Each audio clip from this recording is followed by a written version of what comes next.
আজকের আমি মাছের ঝোল করছি, ঝিঙে আলু দিয়ে রুই মাছের ঝোল।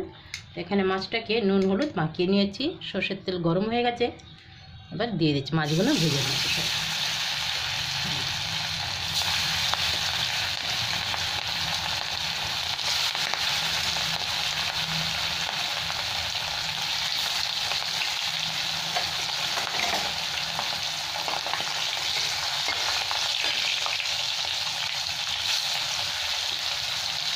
এবার মাছগুলো আমি লাল লাল করে ভেজে নেব, এদিকে ঝিঙে আলুটা কেটে নিচ্ছি।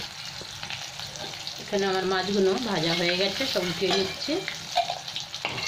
এই তেলের মধ্যেই কালো জিরেটা দিয়ে দেবো। মাছ ভাজার তেল অনেকটাই আছে, আর আমার তেল দিতেও লাগবে না। আমি কালো জিরে দিয়ে দিলাম। এখানে আলুগুলো দিয়ে দিচ্ছি সাথে।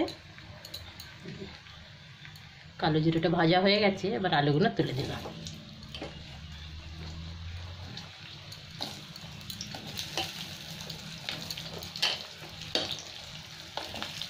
আলুগুলো 1-2 মিনিট ভেজে নেব, তারপরে আমি ঝিঙেটা তুলে দেবো।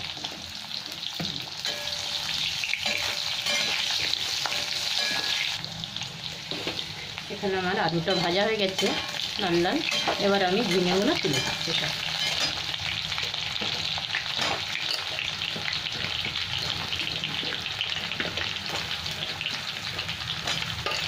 এবার আমি একটু নুন আর হলুদও দিয়ে দেবো সাথে, দিয়ে ভেজে নেবো।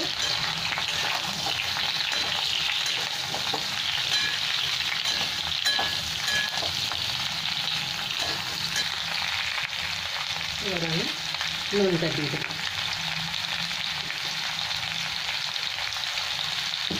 হলুদ দিয়ে দিচ্ছি সাথে।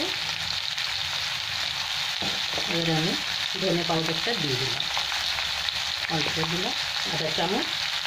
এখানে 1/2 চামচটা জিরে পাউডার দিয়ে দিলাম। 1 চামচ দিয়ে দিচ্ছি কাশ্মীরি লঙ্কার গুঁড়ো, একটু কালার এসে যাবে। এর মধ্যে বেশি ঝাল ঝাল ভালো লাগবে না, 2-1টা কাঁচা লঙ্কা চিড়ে দেবো। এবার আমি ভাজতে সবজিটা, তাহলে ঝিঙেটাও সেদ্ধ হয়ে যাবে, নুন দিয়েছি তো জোরেও যাবে। ঢাকা দিয়ে দিয়ে এবার কাটতে থাকবে। এখানে আমার সবজিটা ভালো ভাজা হয়ে গেছে, আলুও সেদ্ধ হয়ে গেছে। কাশ্মীরি লঙ্কাটার জন্য সুন্দর কালার এসে গেছে তরকারিতে। এবার আমি গরম জলটা দিয়ে দিচ্ছি। গরম জল করে রেখেছি। এবার তরকারিটা ফুটে গেলেই মাছগুলো তুলে দেবো।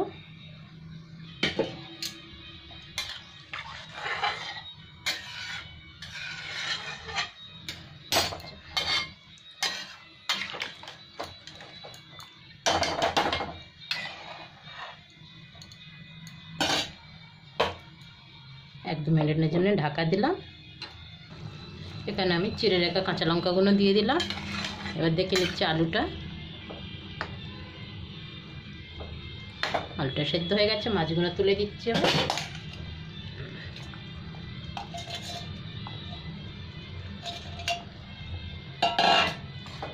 এখানে আর 2-3 মিনিট আমি ফুটিয়ে নেব, তারপরে রান্না আমার শেষ। আর ঢাকা দিতে লাগবে না। এখানে আমার মাছের ঝোলটা হয়ে গেছে, ঝিঙে আলু মাছের ঝোল। এবার আমি বন্ধ করব। গরমের সময় এরকম পাতলা ঝোল ভাত তো খুব ভালো হয় খেতে।